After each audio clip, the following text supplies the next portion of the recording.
So the topic for today is physical well-being, diet and nutrition.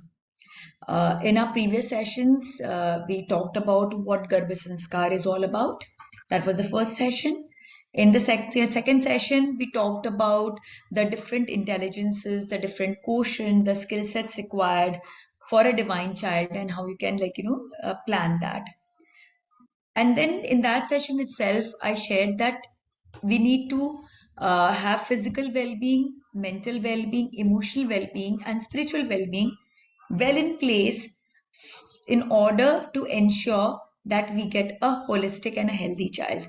So to have a holistic child, a divine child, a healthy child, a child whose brain is like fully developed, whose gray matter is really well developed, the neural network is very strong.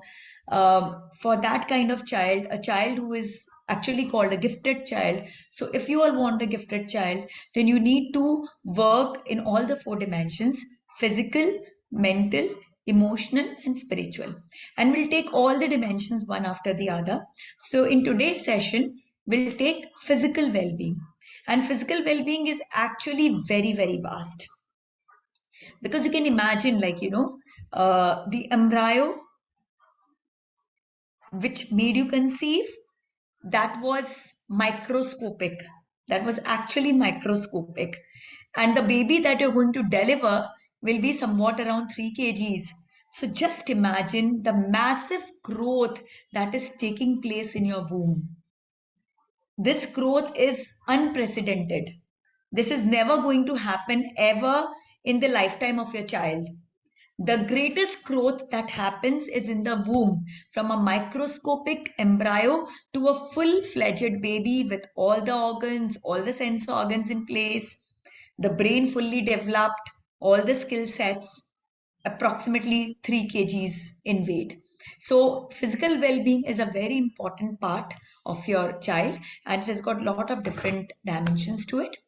The 7 pillars of physical well-being is, of course, the first one is positive life force, energy, nutritious, balanced diet. So it's all about diet and nutrition. And in today's session, we are solely going to cover this about diet and nutrition. The other 6 pillars are energized water, good quality sleep, adequate exercise, yoga and pranayam, proper breath work, pranayam, saying no to addictions, and protection from environmental hazards and toxins. Your body actually undergoes lot of changes. So it is very important for you to listen to your body.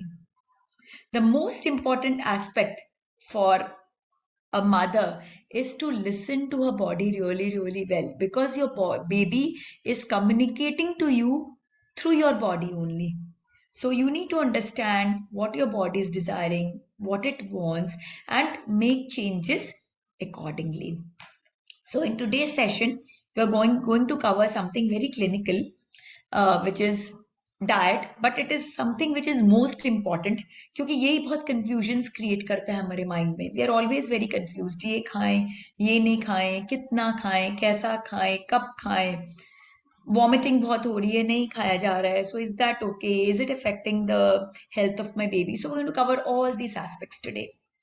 So under diet and nutrition, we're going to talk about positive, zero, and negative life force energy food. We'll talk about balanced, moderate eating, nutritional requirements and proper supplements, right way of eating, and correct food timings. So all these 5 aspects will take care of your diet and nutrition. So let's get started today with what is positive, zero, and negative life force energy food. So you must be thinking कि इन्होंने food के आगे life force energy इतने बड़े heavy jargons क्यों डाल दिए just to make her PPT look beautiful? Of course not. Food gives you nutrition, of course. It gives you nutrition. But just it only gives you nutrition? No. Food actually is vibration. Food is energy. That's why we say you become what you eat. आप जो खाते हो वैसे बन जाते हो. हमारी दादी माँ हमेशा कहती थी, जैसा अन्न वैसा मन. जिस तरह का अन्न हमारे अंदर जाता है, हमारा मन भी वैसा ही हो जाता है. तो फूड जो है वो हमें एनर्जी देता है, फूड हमें वाइब्रेशन देता है. So many times we might find कि clinically food has got lot of nutritional value. उसमें प्रोटीन्स बहुत ज्यादा है, विटामिन बहुत ज्यादा है, बहुत चीज बहुत अच्छी है उस फूड में. But when we see from energy perspective, then the energy value is very low. तो आपकी जो फिजिकल बॉडी है, हमारी जो physical body, that is just one body. इस बॉडी के अलावा we have got 4 other subtle bodies. कभी like in maybe in future sessions I'll cover all these aspects, but we are not just this gross body. Our holistic body is much beyond. It has got subtle bodies as well. So good vitamin, good protein, good carbohydrate is nourishing my physical body. But what about my other subtle bodies, which are more powerful than physical body? And in fact, it is because of these subtle bodies, my physical body is alive and ticking. अगर हम सिर्फ oxygen पे जी रहे होते थे, तो आज दुनिया भर हॉस्पिटल्स में कन्वर्ट हो जाएगी होती थी, और हर बेड पे एक वेंटिलेटर लगा होता था, और हर इंसान वेंटिलेटर पे जी रहा होता था. बट ऐसा नहीं होता है. क्यों? क्योंकि ऑक्सीजन जितना भी हम पंप इन कर दें, जिस मोमेंट डेथ होनी है उस मोमेंट डेथ होनी है. That means there is something beyond oxygen that is making us live, and that beyond is life force energy that is flowing in your subtle bodies. So this life force energy is very, very important. This is actually doing all the creation. Physical body is a gross body which is just exhibiting it. वो दिख रहा है आंख से because it is gross. Subtle bodies दिख नहीं रही है because it is subtle, वो सूक्ष्म है. But उनका पावर बहुत हाई है. That's why जो फूड हमें खाना है, हमें न्यूट्रिशनल वैल्यू के साथ साथ ये भी इंश्योर करना है कि उसका एनर्जी वैल्यू भी बहुत हाई हो. वो फिजिकल बॉडी के साथ साथ हमारी सटल बॉडीज को भी पोषित करे, उसको एनर्जी दे, उसे वाइब्रेशंस दे. तभी हमारी हेल्थ होलिस्टिक हेल्थ हो पाएगी, कंप्लीट हेल्थ हो पाएगी. So we have got 3 types of food: positive, zero, and negative. So what is positive? Positive basically is high life force energy food derived from natural plant-based sources which are organic, local, and cooked in moderation. I'll explain each and every bit one by one, so don't worry about all the jargons being used here. I'll not let you go leaving anything unexplained. एक एक चीज हम explain करेंगे और ensure करेंगे कि आज से हम उसको इंक्लूड करें अपने डाइट में. So positive life force energy food is food derived from natural plant-based sources. It is organic, it is local, and it is cooked in moderation. What is zero? Positive life force energy food को हम सात्विक भोजन भी कहते हैं. We call it सात्विक भोजन. And then comes zero life force energy food. So zero life force energy food is those food that is cooked heavily with lot of spices and aimed mainly at satisfying our taste buds. वो ज्यादा करके हमारे taste bud को satisfy करता है. इसे हम कहते हैं राजसिक भोजन. जो टेस्टी टेस्टी खाना अभी आपके लिए सब बना रहे हैं, कभी कोई आंटी भेज रही है, कभी मासी भेज रही है, कभी बुआ भेज रही है, all like really nice preparations, very tasty, yummy to eat. They're all rajasic bhojan. They're all rajasic food. I'm not saying that we should not eat rajasic food, but then it should be eaten in moderation. We'll come to that as well. And then negative life force energy food. Negative life force energy food is tamasic bhojan. There is a whole list of negative life force energy food which I'm going to discuss in a short while. And these food are totally forbidden. Totally forbidden. आपको खाना ही नहीं है, बिल्कुल भी नहीं खाना है. अपने लिस्ट से उसको चेकआउट कर दीजिए कि भाई अब हम 9 महीने बाद इसके बारे में फोकस करेंगे. Till next 9 months I am saying no to it. We come to positive life force energy food.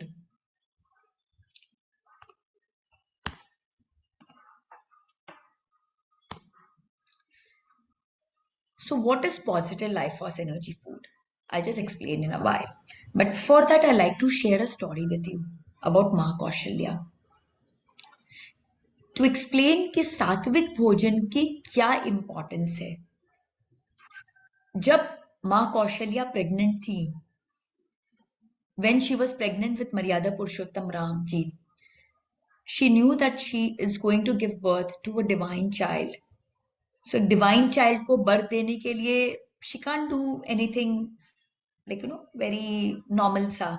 She has to do something like really divine. So उन्होंने अपने राजमहल के किचन का खाना ग्रहण ही नहीं किया. She didn't eat food from the kitchen of her palace. वो जाती थी ऋषि वशिष्ठ के आश्रम में और वहां पर भोजन ग्रहण करती थी, जो एकदम सिंपल और सात्विक होता था, जैसा कि एक आश्रम का भोजन होता है. एंड वो ये नहीं कि बस वहां पे गई और खा ली.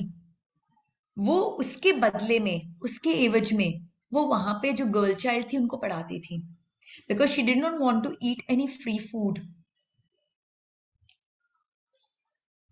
सो उन्होंने इतनी मर्यादित जीवन को जिया, एंड इतनी मर्यादा से जब उन्होंने अपना जीवन जिया, तभी उनको मर्यादा पुरुषोत्तम राम जी की प्राप्ति हुई.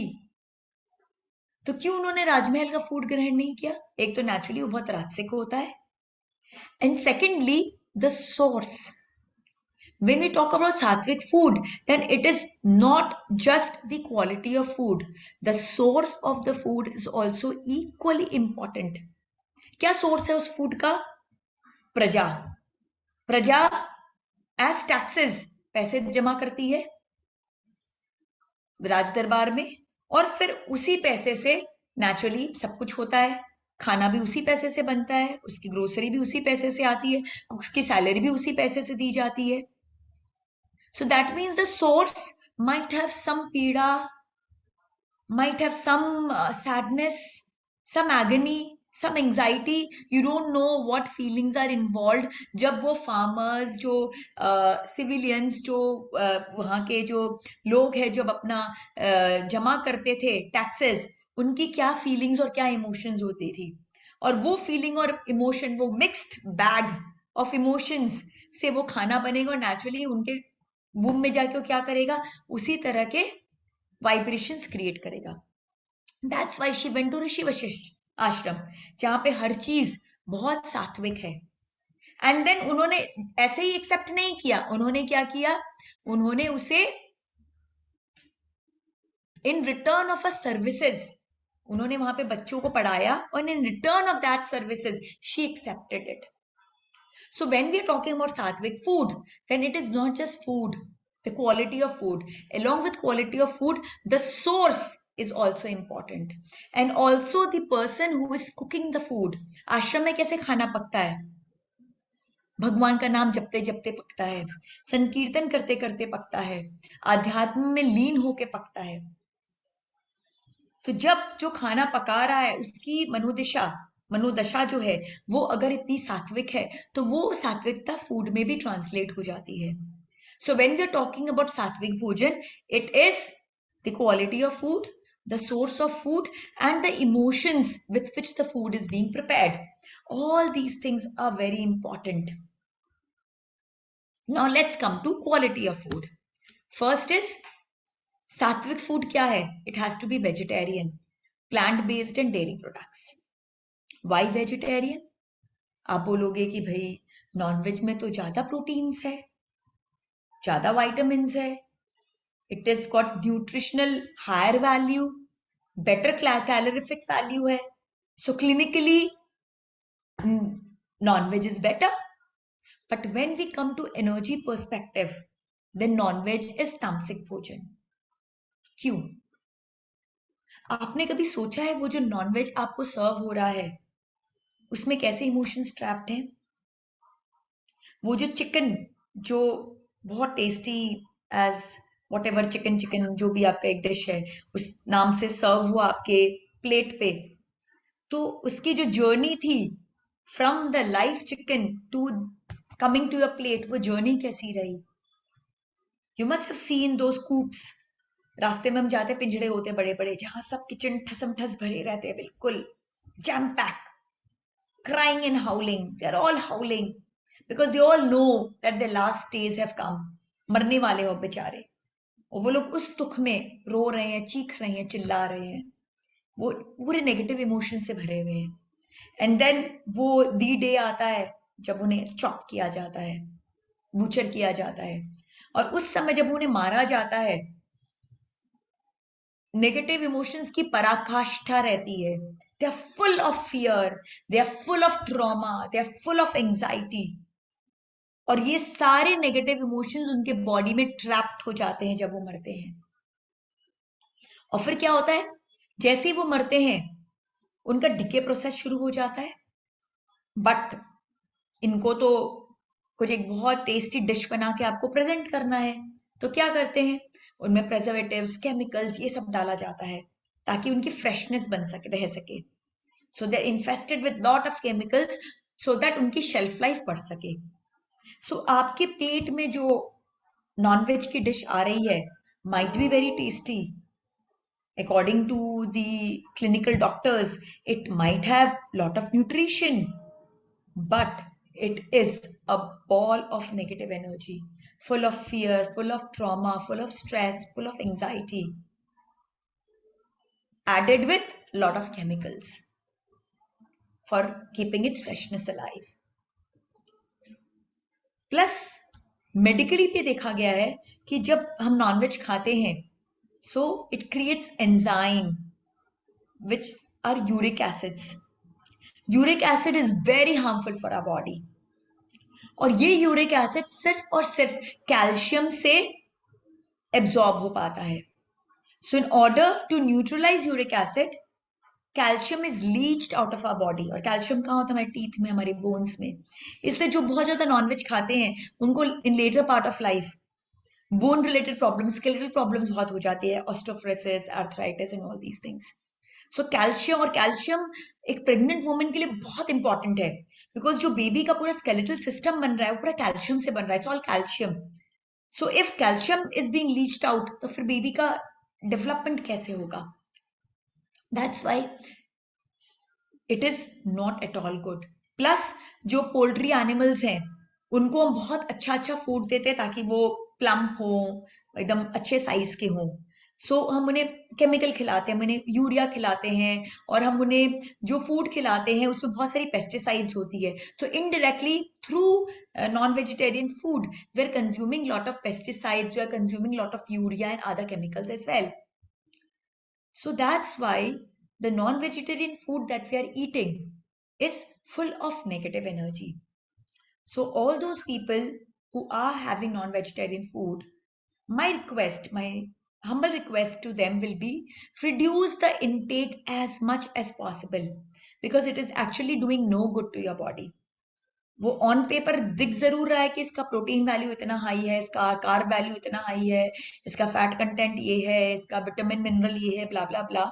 सो on paper it might look good, but in reality it is not doing good to your body. So what we should eat instead, we should have plant based food, because plant based food is easily digestible. Nonveg food को digest करने में भी बहुत मुश्किल आती है, और एक प्रेग्नेंट वुमेन के लिए digestion is the biggest challenge, because जो हमारा यूट्रस होता है ना वो बढ़ता जाता है, और हमारे डाइजेस्टिव सिस्टम पर क्या करता है, वो प्रेशर डालना शुरू कर देता है। हमारे डाइजेस्टिव सिस्टम बहुत वो हो जाते हैं, they have to like stomach जो उसको बहुत छोटी स्पेस लेनी पड़ती है।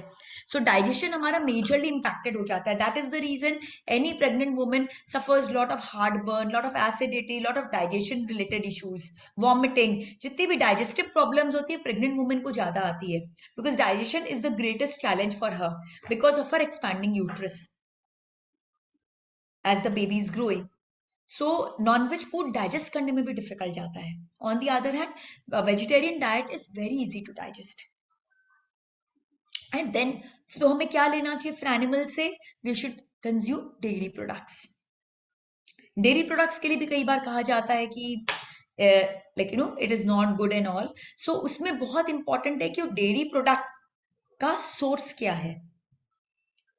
It should be consumed from an indigenous cow only. When I'm talking about a dairy product, then I'm talking about the milk obtained from the indigenous cow. Desi Gaumata. Only cows, no buffaloes, no other animals. It's only cows, and cows may be indigenous. Indigenous cows के milk को बोलते हैं A2 milk. सो हमें सिर्फ A2 milk के dairy products को ही consume करना है and nothing else. Please please be very careful about it. हमें A2 मिल्क के अलावा और कुछ कंज्यूम नहीं करना है, बिकॉज अगेन आजकल जो हम कहते हैं ना हमें लैक्टोज इंटॉलरेंस हो गया है और डेयरी प्रॉब्लम हो गई है, ऐसे बहुत सारे नए नए जार्गन्स आ गए हैं. उसका रीजन ये है कि हम रॉन्ग मिल्क ले रहे हैं. Buffalo milk is not good. Milk obtained from a hybrid cow is not good. It has to be from an indigenous cow only. Unka nutrient content is very, very high. So dairy product has to be A2 milk, nothing else. And dairy products में क्या आता है? Yogurt, curd, ghee. Ghee is extremely good. Extremely good. But then again, it has to be pure. By purity, I mean A2 cow का. A2 cow के milk का आप घी घर पे अगर बनाते हो तब तो कंज्यूम करने लायक है, otherwise it is all waste. Trust me. Market में जो मिलता बराबर नहीं है. आप A2 मिल्क घर पे लेके आओ, a good quality, good swords of milk, उसका मलाई इकट्ठा करके आप उसका घी बनाइए एंड वो घी को आप कंज्यूम करिए. That ghee is going to do wonders to you, because वो आपके बॉडी के अंदर लुब्रिकेशन क्रिएट करेगा, आपकी डिलीवरी को बहुत स्मूथ बनाएगा. It is highly advisable, right? So when we are talking about a vegetarian diet, we are talking about a plant-based diet and a diet obtained from A2 cows, obtained from indigenous cows, which is A2. Then secondly, बहुत सारे आपके दिमाग में बातें चल रही होंगी कि आप बोल रहे हो पेस्टिसाइड वगैरह वगैरह. What about a vegetables and fruits? वो भी तो पेस्टिसाइड से इन्फेस्टेड है आजकल. Yes, of course. That's why I strongly recommend कि अगर आप अपने घर में छोटी मोटी गार्डनिंग कर सकते हो, टेरेस गार्डनिंग, बालकनी में छोटे छोटे पॉट्स लगा के, if you can grow spinach, you can grow tomatoes, nothing like it. And if you can't, then check for trusted organic sources. Trusted. आजकल ऑर्गेनिक के नाम पर कुछ भी हो रहा है. People are just cheating. So check for trusted organic sources and consume food from that only, because जो pesticide infested food है वो again तामसिक है. It is not good because it is full of chemicals. उसकी nutrition खत्म हो गई है. एंड प्लस जो वेजिटेबल्स वगैरह, फ्रूट्स वगैरह आप घर पे लाते हो, उसको अच्छे से ल्यूकवार्म वाटर में आप भिगो के अच्छे से रिंस करके, क्योंकि मैक्सिमम पेस्टिसाइड डिपॉजिट होता है स्किन पर, तो उसे अच्छे से वॉश करके क्लीन करके ही आप उसे यूज किया कीजिए. Local and seasonal. Why local and seasonal? भाई वी हियर कि भाई वहां के पेरू के बनानास बहुत अच्छे होते हैं, कैलिफोर्निया के एप्पल्स बड़े अच्छे होते हैं, और पता नहीं कहाँ के ग्रेप्स बड़े अच्छे आते हैं, and we love consuming it. और वो तो बहुत महंगे भी होते हैं. They are like almost 4 times the price of the other fruits that we pay. Plus हम इतने सारे अच्छे अच्छे, like you know, we buy veggies which are all very international and they are like so good, so expensive. It makes our, like you know, the salad bowl look so good. But no, आप जहां रह रहे हो वहीं का home grown food खाइए. Why? Because the moment your food product, like you no, चाहे वो फ्रूट हो, चाहे वेजिटेबल हो, कुछ भी हो, वो जैसे ही प्लग किया जाता है उसका डिके प्रोसेस शुरू हो जाता है. And in order to maintain the freshness, उसकी शेल्फ लाइफ को मेंटेन करने के लिए उसमें बहुत केमिकल्स डाले जाते हैं, प्रेजर्वेटिव्स डाले जाते हैं, which is not good for your body at all. तो जितने दूर से पेरू, पेरू कहाँ है? जस्ट इमेजिन कितना समय लगेगा पेरू से आप तक बनानास को पहुंचने में. तो उतनी फ्रेशनेस. और आप देखो जो ऑर्गेनिक प्रोडक्ट्स है, वो ऑर्गेनिक प्रोडक्ट आपके घर में ज्यादा टिकता ही नहीं है. आप ऑर्गेनिक बनानास लाओ, we do lot of organic farming, बहुत ऑर्गेनिक फार्मिंग करते हैं हम।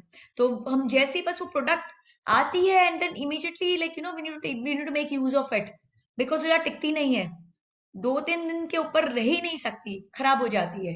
And that's the sign of organic food. जो फूड जल्दी खराब हो रही है मतलब वो ऑर्गेनिक है, और जो टिकी हुई है लंबे समय तक मतलब गड़बड़ है, बिकॉज ये लॉ ऑफ नेचर है, decay sets in the moment it is plucked. So सोचो, पेरू से, कैलिफोर्निया से, पता नहीं दुनिया जहान से चीजें आ रही हैं आपके पास में, उसे कितने मंथ्स लग रहे होंगे, कोल्ड स्टोरेज में पड़ी है कब से, तो कितना प्रेजर्वेटिव डला होगा।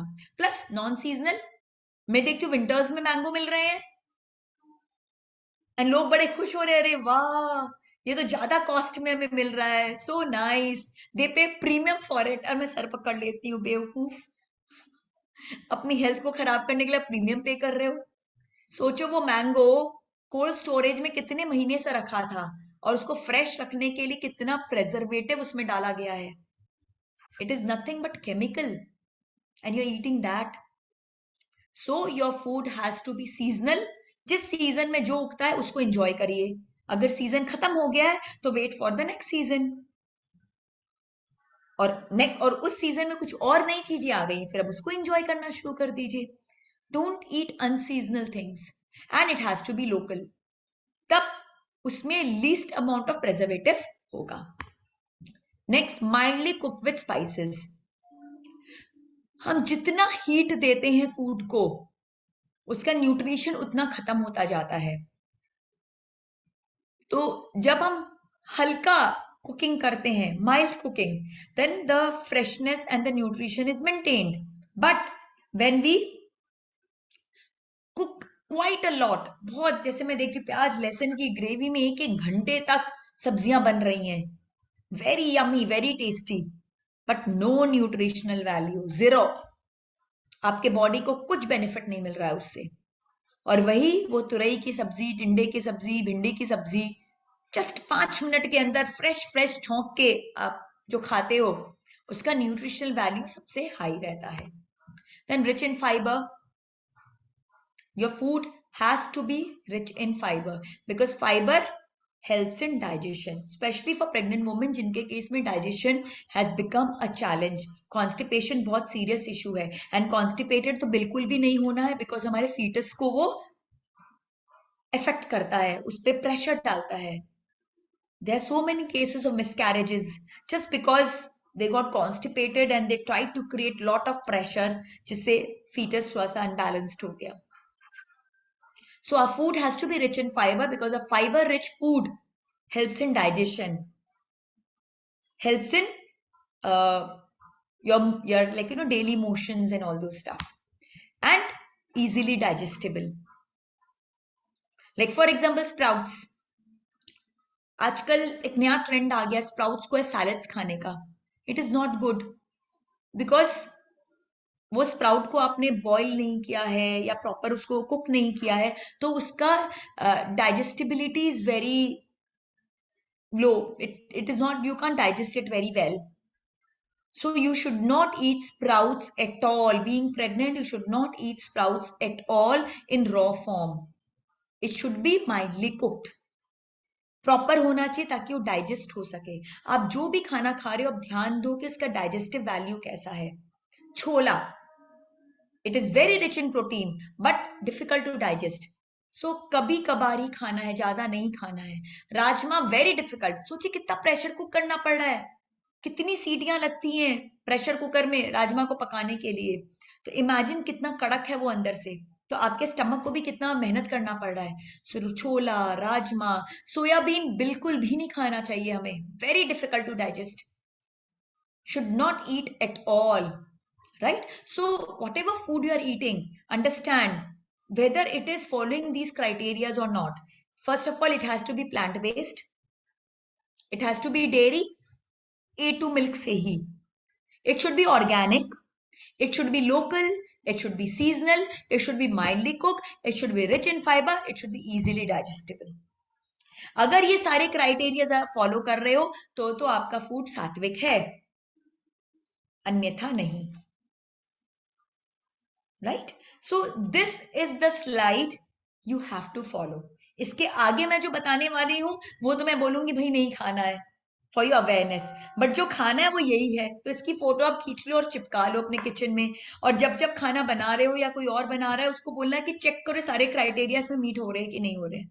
अगर ये क्राइटेरिया मीट हो रहे हैं तब तो आप मजे से खाओ, नहीं मीट हो रहे हैं then please think about it, because whatever you are eating is going to your baby is not eating anything else, वो आपके थ्रू खा रहा है।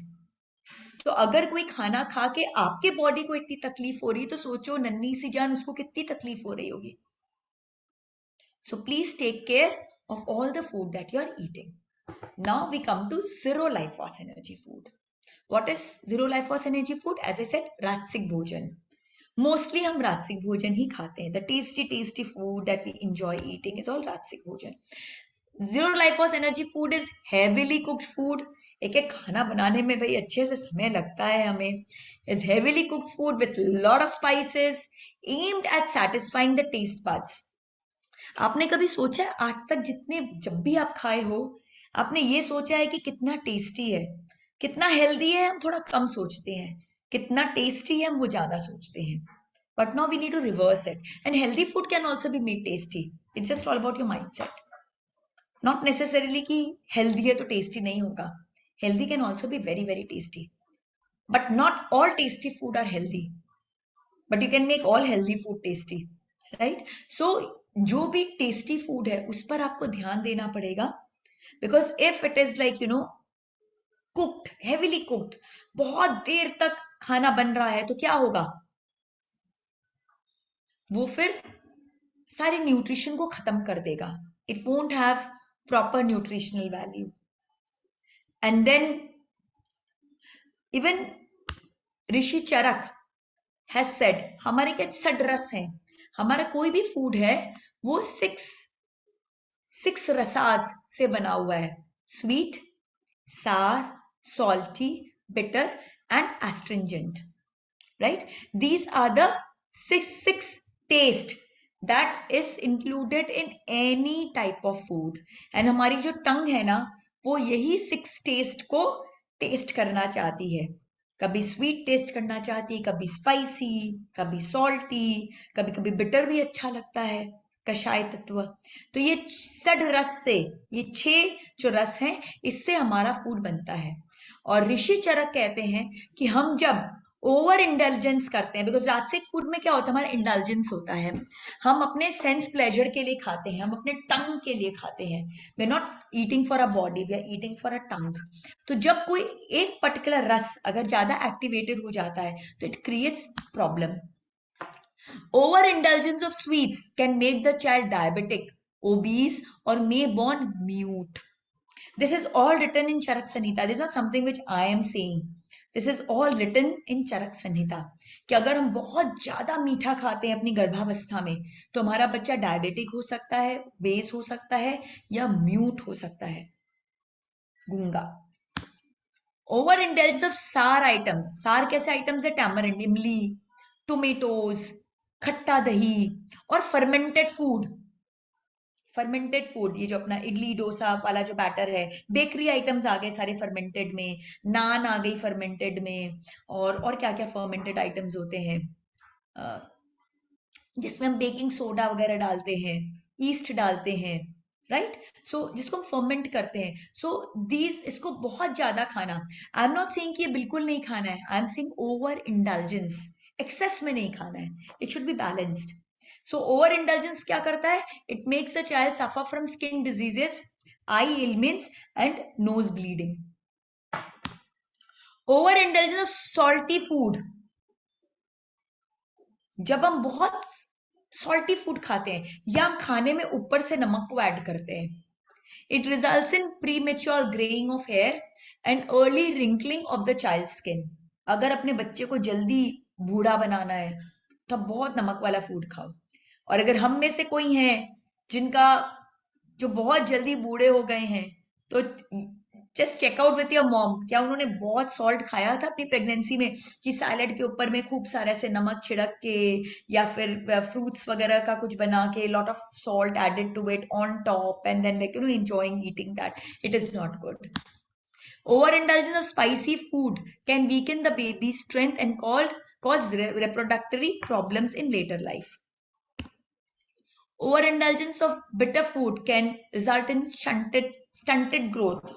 ठिगना बच्चा होता है, short, dryness, low weight और weak, वजन भी कम होता है उसका. Overindulgence of astringent food can cause darkening of skin, produce gases, flatulence, induce vomiting in the body. So ये जो 6 रस हैं हमारे फूड के, it has to be well balanced. हमें सब खाना है, हमें सब खाना है, मीठा भी खाना है, तीखा भी खाना है, खट्टा भी खाना है, थोड़ा स्पाइस भी लेनी है, हर फूड खाना है इन अ बैलेंस्ड मैनर. बट कुछ अगर हम एक्सेस में अगर हम इंडल्ज करेंगे तो these are the problems that might arise according to Rishi Charak. Now let's come to negative life force energy food which are totally forbidden. सबसे पहले non-veg, as we discussed in great detail. Non-veg is tamasic from energy perspective because उसमें सारे fear, anxiety के emotions trapped हैं. It is not good. Then pesticide and preservative infested food. We discussed कि अगर वो plant based food भी हो but बहुत पेस्टिसाइड है उसमें तो वो भी अच्छा नहीं है, या फिर बहुत प्रिजर्वेटिव डाला हुआ है सो दैट उसकी शेल्फ लाइफ बढ़ा सके तो वो भी अच्छा नहीं है. That's why we discuss that we should eat organic, local and seasonal food. Stale and fermented food. Stale food, कोई भी खाना, जैसा कि मैंने बताया, कोई भी फूड अगर हम प्लक करते हैं तो डिके शुरू हो जाता है और जैसे वो पकता है, पकने के बाद डिके शुरू हो जाता है. तो any food if we eat like 2-3 hours after being cooked, it has become stale, बासा हो गया है. बासा खाना में नहीं खाना है बिकॉज उसमें डिके प्रोसेस स्टार्ट हो गई है, उसमें बैक्टीरिया बनने शुरू हो गए हैं. It is not good for our health at all. हमारी कई बार आदत होती है रात का खाना फ्रिज में रख देते हैं और हम सोचते हैं मॉर्निंग में खाएंगे. ब्रेकफास्ट में कोई आइटम अच्छा लगा, बोल देते रख दो, हम दिन में खाएंगे. It is not a good habit. We should eat fresh food as fresh as possible. Then fermented food, as we just discussed. जो food को ferment किया गया है, even that is not good. So all the bakery items, all the items which require yeast, bicarbonates, like these baking powders and all, they are not good. Refined food and oil. Refined मतलब एकदम पिस देना, चिकना कर देना. So the best example of refined food is maida.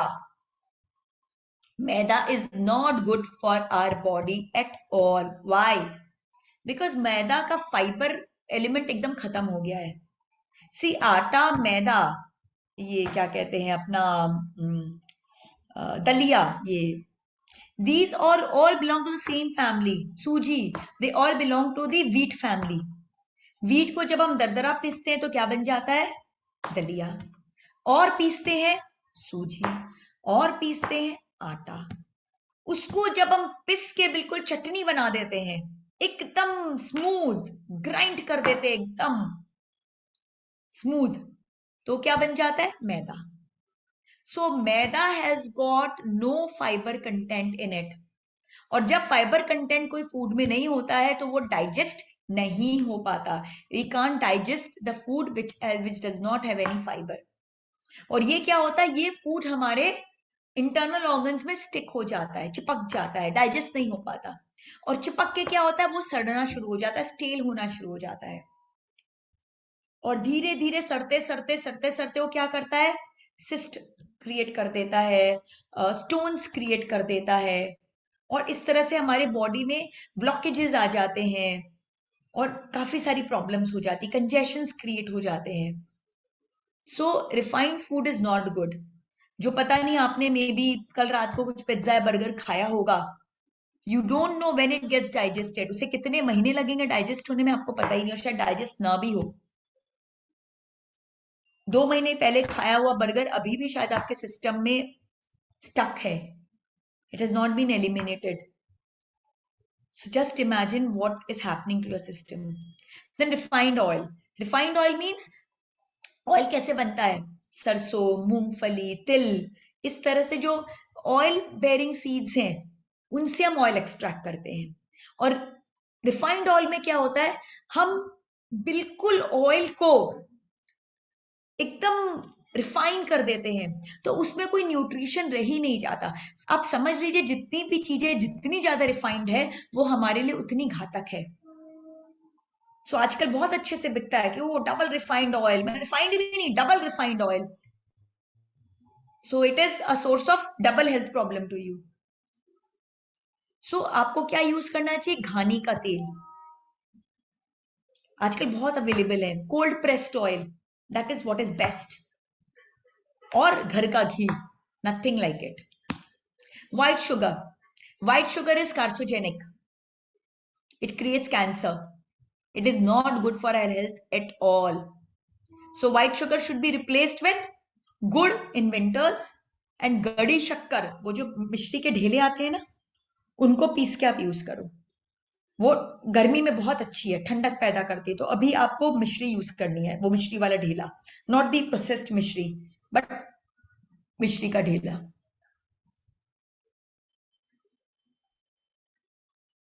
ठीक है। So white sugar is not good. You should either use jaggery, good in winters, or gadi shakkar in summers. Table salt. Table salt again is carcinogenic. It is not good. It has a lot of sodium content in it, which creates a lot of problem in our body. Instead of table salt, we should replace it with sindha namak, rock salt, which is potassium chloride, which is good for our body. Sodium chloride or normal salt or table salt is not good. Potassium chloride is good. Now, junk food. Junk food, as the name suggests, junk. Junk मतलब कबाड़, वैसा खाना जो आपके अंदर में जाके कबाड़ करे आपके शरीर का, उसे जंक फूड कहते हैं। But we take pride in saying, oh, today तो I just want to eat junk food. I don't know what, my baby today only wants junk food. उसे तो जंक फूड बहुत पसंद है। But it is creating junk of your body as well as your baby's body. Go on the name. So junk food is not good. All the pizza, burger that you get in the market is all junk food. Aerated drinks are not good because they are compressed carbon. सोचो हम carbon dioxide exhale कर रहे हैं और drink में आप क्या कर रहे हो, उसको कंज्यूम कर रहे हो, increasing the carbon content of your body, जबकि you need to decrease the carbon content of your body. It should be reversed. And artificial food color is all chemical. It is not good. So any food in which you add artificial food color should not be eaten. Use of microwave oven. What happens in a microwave oven? OTG अलग है, microwave अलग है. OTG is good. OTG में कोई problem नहीं है, but microwave is not good.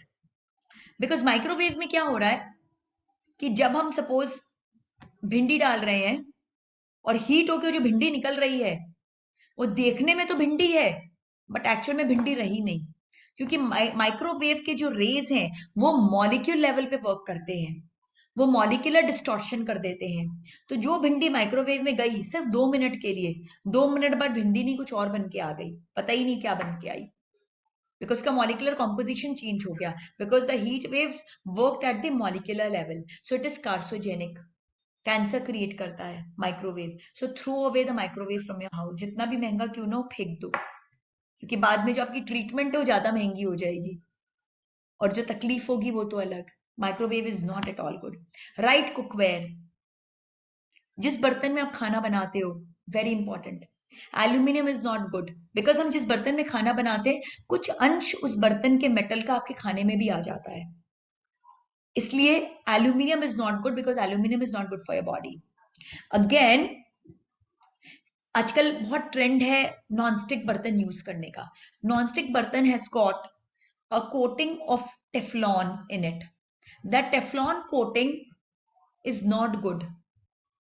It is again carcinogenic. So we should not use any non-stick cookware. We should not use aluminium. Rather we should use iron, because वो आपके food में iron content add करेगा. It is actually very good.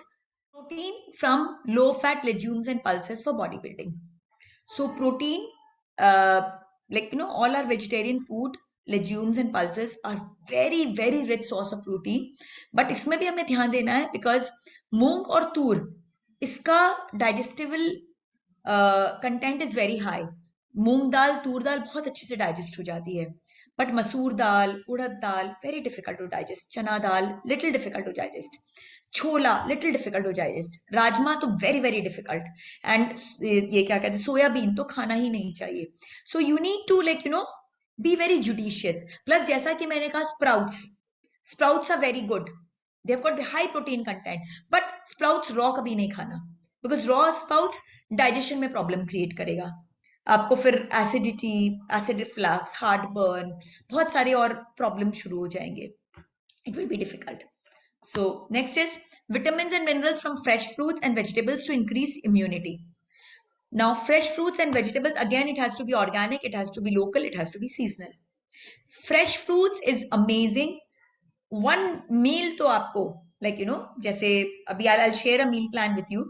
So I'm strongly recommending कि एक time आप एक plate भर के अलग अलग कलर की फ्रूट जरूर खाओ, जिसमें रेड, येलो, ग्रीन सब कलर्स हो.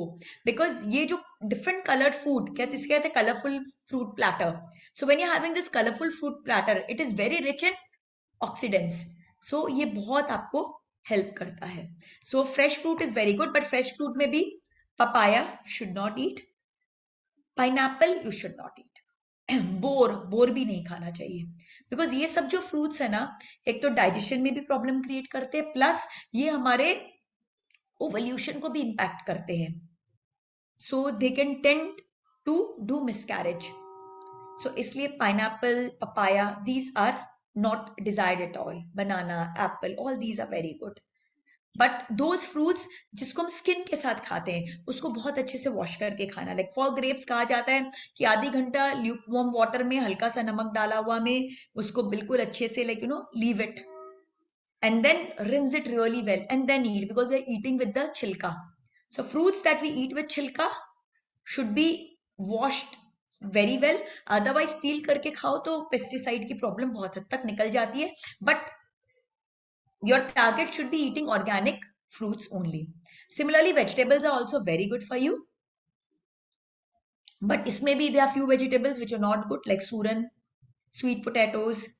These are not good because ये digestion और ये सब में थोड़ी प्रॉब्लम करता है. In fact, what I will do is I'll share a document with you which has got a list of the good veggies, list of the veggies which you can eat sometime, and there are certain veggies which you should not eat. Same is the case of fruit. So I'll share a document with all of you later where you will get an idea. Otherwise हमें काफी confusion होता है कि ये खाएं ये ना खाएं.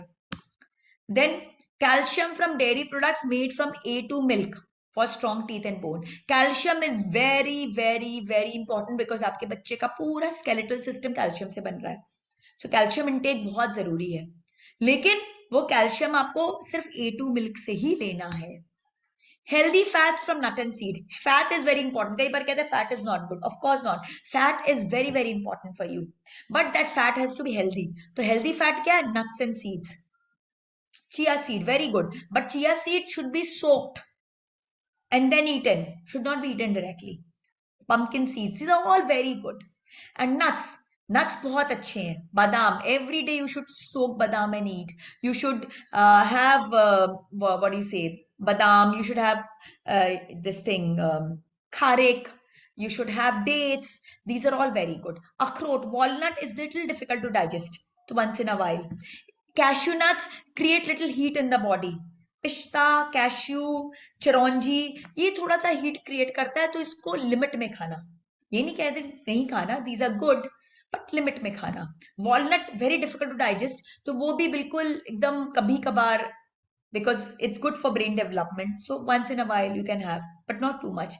But almonds and all are very good. Dates are very good. So ये सब खाना चाहिए. So nuts and seeds are very important. And limit fats from fried and sugar. Fried and sugar is all tamasic bhojan, तो इससे fats हमें नहीं लेना है. So this was all about balanced moderate diet. And most important, keep a check on cravings. कई बार craving आपके baby की होती है, I agree, but majority of the time आपकी खुद की होती है. हमारा खुद का मेंटल क्रिएशन है. ये खाना है वो खाना है, बिकॉज हमारी बॉलीवुड मूवी ने ना इसको बहुत फिल्मी बना दिया है। भाई प्रेग्नेंट हो गए तो भाई आधी रात को सडनली उठ के खाने की याद आ रही है। भाई आपके बेबी को सिर्फ खाना ही पता है क्या? आधी आधी रात को उठ के खाली खाना खाना चिल्ला रहा है? बिल्कुल भी नहीं।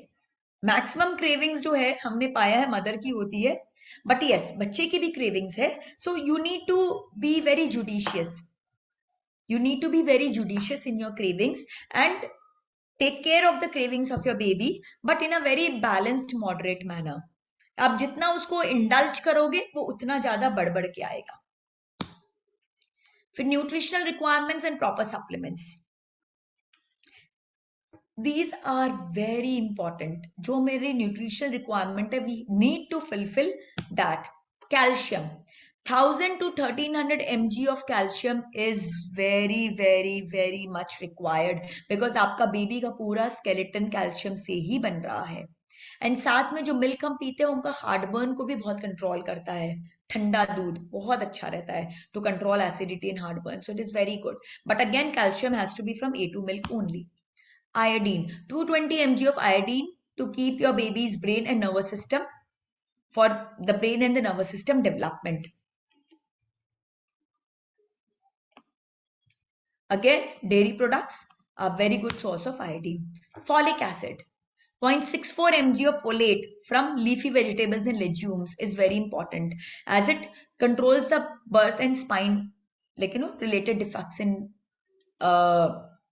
the babies, in the fetus. And this is actually true.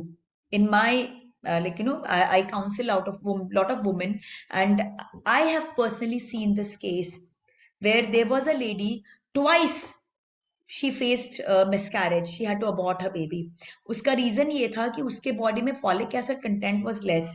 तो डॉक्टर ने प्रेस्क्राइब किया था, उसने लिया, मे बी कुछ डोज मिस कर दिया, I don't know what, but her folic acid levels were very low. And because the folic acid levels were low, उसके बेबी का ब्रेन डेवलपमेंट नहीं हो पा रहा था। तो फर्स्ट टाइम भी जब उसकी सोनोग्राफी हुई तो ब्रेन डेवलपमेंट बहुत रिटार्डेड दिख रहा था। तो she was asked to undergo abortion, she had to abort her baby. That time she didn't realise क्या प्रॉब्लम है।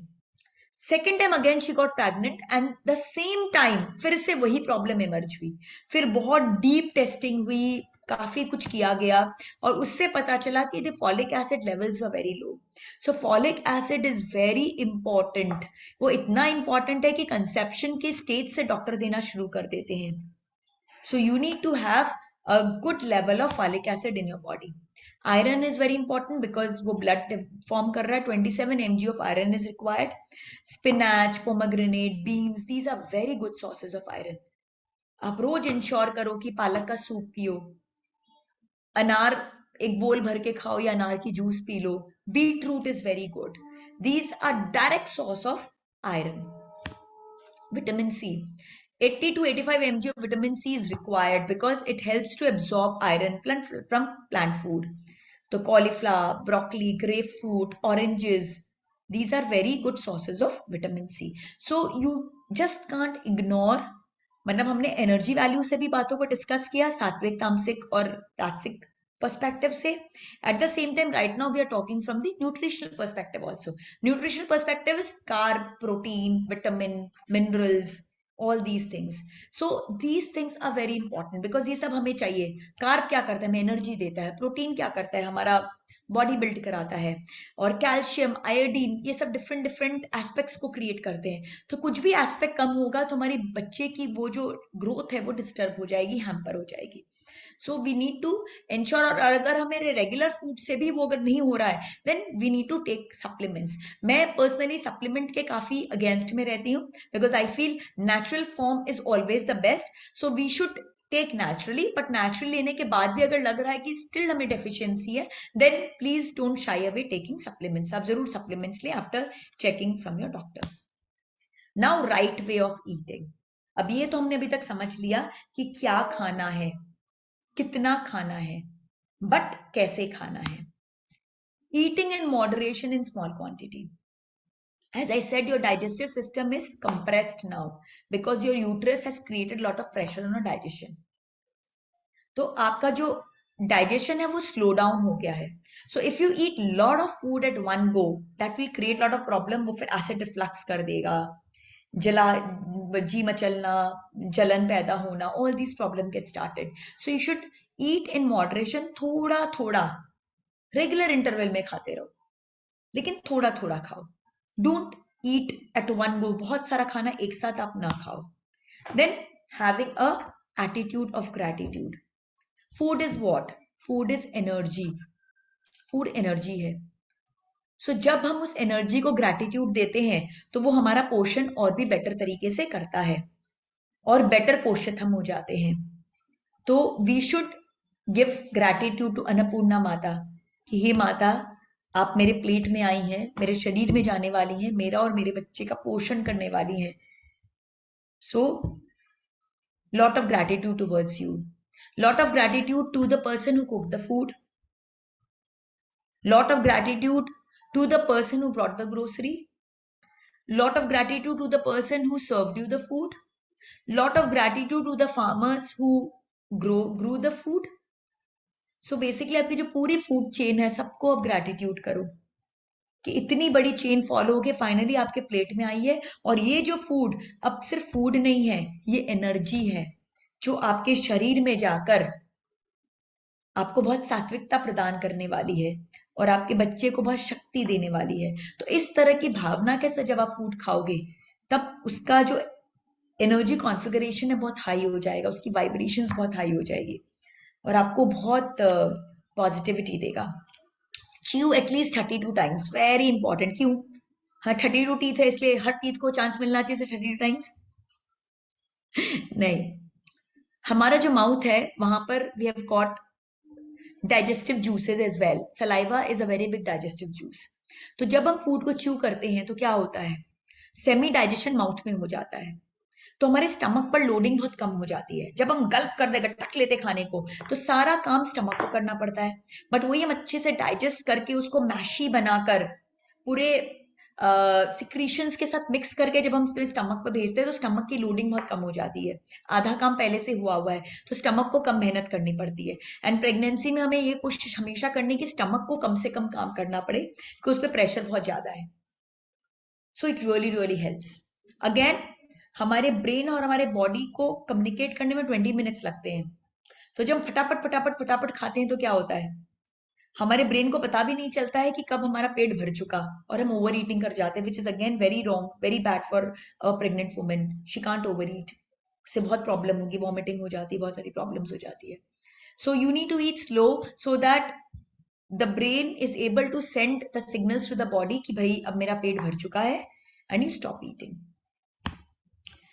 ये एक छोटा सा सैंपल मील प्लान मैंने दिया है, नॉट नेसेसरी कि इसी के आइटम आपको खाने, बट अ सजेशन कि ऐसे it's good. Like early morning, if you are getting up early in the morning on 6-6:30, उठ के आप अपने मेडिटेशन वगैरह कर रहे हो तो उठते ही एक ग्लास दूध पी लो या कुछ वेजिटेबल जूसेस वगैरह ले लो, सोक्ड आलमंड्स खा लो, इट इज नाइस. देन उसके बाद 8 बजे के करीब या 9 बजे के करीब जब आपका ब्रेकफास्ट का टाइम है, ईट प्रॉपर ब्रेकफास्ट, उपमा पोहा वगैरह जो भी है, पराठे, whatever. फिर mid morning, that means like से अराउंड 11 o'clock 12 o'clock के around, have a colourful platter of fruits. Very good. Fruits को कभी शाम के बाद नहीं खाना. नेवर ईट आफ्टर इवनिंग. 4 बजे के बाद कभी फल नहीं खाना, वो ठंडक पैदा करता है आपके शरीर में. This is the best time to eat fruit. तो eat a nice bowl of fruits, different color ka, it will give lot of good oxidants in your body. Then for lunch, say around 1:30 to have lunch, which is again like आपकी चपाती हो गई बाजरे की, गेहूं की, या इसकी क्या बोलते हैं वीट की, साथ में आपने सैलड ले लिया, बटर मिल्क ले लिया, फ्रेश वेजिटेबल्स ले लिया, which are all organic, all local, all seasonal, all sattvic food. Then evening की तरफ में, then again you can have whatever you want to have, maybe a glass of milk or maybe like like any snacky item that you want to eat. And dinner, something very very light. You can have a heavy lunch but you can't afford to have a heavy dinner. आप breakfast और lunch को heavy कर सकते हो but dinner एकदम light करना, because रात की तरफ डाइजेशन और ज्यादा स्लो हो जाता है और जब आप सोते हो ना तो सोने के टाइम पे और एसिड रिफ्लक्स होता है. सो it is not good. So correct food timings. So we discussed about the sample meal plan, and now what is the correct food timing? As I discussed, morning में आपने एक बार दूध ले ली, फिर आपने 9-10 बजे ब्रेकफास्ट कर लिया, फिर 12 बजे के करीब फ्रूट खा लिया, 1:30-2 बजे लंच कर लिया, फिर 4 बजे करीब हल्का फुल्का नाश्ता कर लिया, और डिनर जो है वो आपको 7 बजे के पहले करना है. You need to finish your dinner before 7 o'clock. Why? Because हमारा डाइजेशन रात की तरफ बहुत स्लो हो जाता है और वो बहुत प्रेशर क्रिएट करता है. It is not good for our body at all. तो हम at least 2 to 3 hours before sleeping we should finish our dinner. हम जितना जल्दी डिनर फिनिश करेंगे वो डाइजेस्ट हो जाएगा, और फिर in the next session I am going to talk about sleep and all those stuff. तो वहां पे अगेन इसका रेफरेंस आएगा कि क्यों जल्दी खाने से हमारी स्लीप पर भी बहुत अच्छा इंपैक्ट आता है. So my humble request, if you're eating at 9, make the time 8:30. Then 8:30 से आप एक बार adjusted हो जाओ, make it 8. 8 से adjust हो जाओ तो make it 7:30 and target till 7. 7 बजे तक अगर आपने खाना खा लिया ना, trust me, you will face no problems with respect to digestion and all these things. क्योंकि आपका food well digested हो जाएगा, right? So I think I took a lot of time today. But this was something very, very important, because food is what is creating the body of your baby, and it should not be just nutritionally right, but from energy perspective also it should be correct. So today we covered both the aspect, energy standpoint se bhi or nutrition standpoint se bhi, why and what kind of food should we eat. So in today's session we covered diet and nutrition. In next session we'll cover the other 6 pillars of physical well-being, which includes water, which includes sleep, which includes exercise, which includes all these not being addicted, environmental toxins, all these stuff. So we are going to discuss all these other 6 pillars in the next session. And my humble request to all the mommies is, all the things that have been discussed, try to incorporate it in your diet. This is actually going to give you great results. Instantly आपको great results मिलने शुरू हो जाएंगे. So try to follow that and good luck. Thank you so much.